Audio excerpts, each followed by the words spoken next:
Alrighty, so a little birdie. Ooh. So he's online. There's his one, there's his two.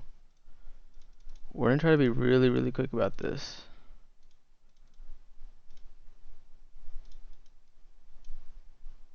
Okay. We're going range.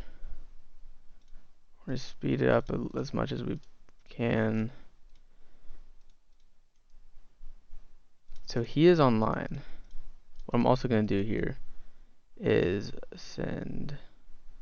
We're just gonna send range again. Oh no, the stuff is playing in the background. I was editing a video. Okay, let's try to get this in here as quick as we can. So he is online. You hate to see it. Oh, he's got resources. There goes the shield. See, that's why you gotta be quick. That's I mean, literally a second, maybe 2 seconds late. Um, wow. So, I noticed someone was unshielded. I mean, a little birdie told me someone was unshielded, let's say. Oh, nice. Oh, it's over. Guildfed? Wow. Anyways, poured it in, scouted him as quickly as I could. Yeah, man, those resources look fun. He has good heroes on his wall, which is just something to take note of. Free to play wise, this is a pretty solid. You got 2 infantry heroes, 2 range heroes, and 1 cavalry hero. So he's a pretty good wall. But I saw he's only got a bunch of T1 and a couple range. Now I saw the majority of his troops were cav, even though his T4 is range.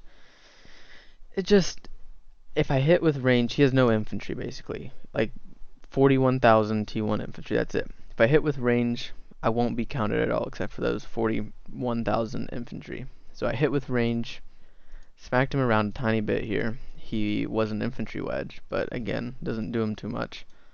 And what I got on that first hit was I took out pretty much everything he had. I mean, quite literally, which there's nothing impressive about it necessarily, but if you just look at it, let's say that was all T4 or something like that, and again, it's not a lot of troops. It's not the best example, but he had majority cavalry, he had a tiny bit of range, and he had basically zero infantry. So what do? I send range, because that way I'm not being countered at all, except for the 40,000 infantry T1, and I am evenly hitting his range, so it's range on range, and then I'm countering the majority of his troops, which are cavalry.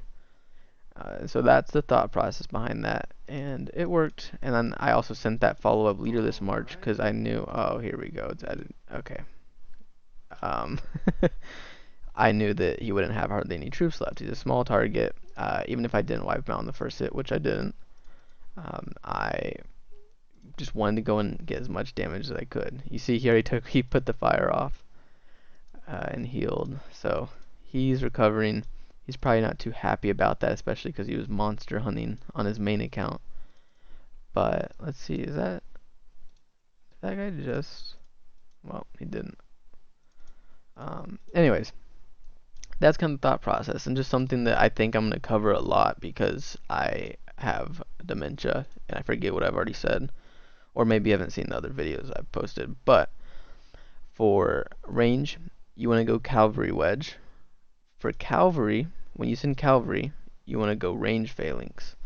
Okay, and then when you send infantry, infantry phalanx is the best.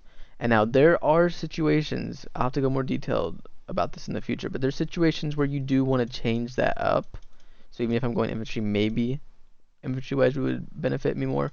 But generally speaking, when you're soloing, if you send infantry, you go infantry phalanx. If you send range, you go cavalry wedge. If you send cavalry, you go range phalanx. Now, the only way I learned that, to be completely honest, is by watching YouTube videos and watching how Emperors played, how Oleg plays, how MZR plays, and what phalanxes they use when they send infantry range cavalry. So I'd like to say that I got the information from the best, and that's why I'm even sharing the information, because if I didn't believe in it, one, I wouldn't obviously use it, and two, I wouldn't share it. And that's all I got for you now. But hopefully that was beneficial. Hopefully you could learn something from that, and I got another leader in my prison.